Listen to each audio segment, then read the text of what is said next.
You know, several years ago, I was in New York City. It was a dark Saturday afternoon. The minute black woman came up, the only question I heard from her was, "You Martin Luther King?" And I said, "Yes." The next minute, I felt something beating on my chest. Before I knew it, I had been stabbed by this demented woman. That blade had gone through, and the x-rays revealed the tip of the blade was on the edge of my aorta, the main artery. And once that's punctured, you're drowned in your own blood. That's the end of you.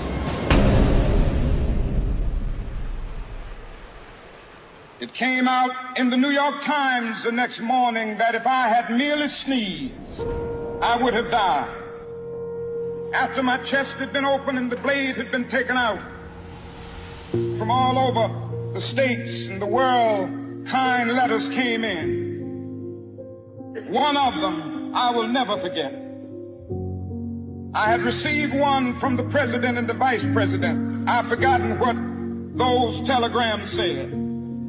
I'd received a visit and a letter from the governor of New York, but I've forgotten what that letter said. But there was another letter that came from a little girl. Said simply, "Dear Dr. King, while it should not matter, I would like to mention that I'm a white girl. I'm simply writing you to say that I'm so happy that you didn't sneeze." And I want to say tonight that I too am happy that I didn't sneeze, because if I had sneezed, I wouldn't have been around here in 1960 when students all over the South started sitting in at lunch counters. And I knew that as they were sitting in, they were really standing up for the best in the American dream, and taking the whole nation back to those great wells of democracy which were dug deep by the founding fathers in the Declaration of Independence and the Constitution. If I had sneezed, I wouldn't have been around here in 1961 when we decided to take a ride for freedom and ended segregation in interstate travel.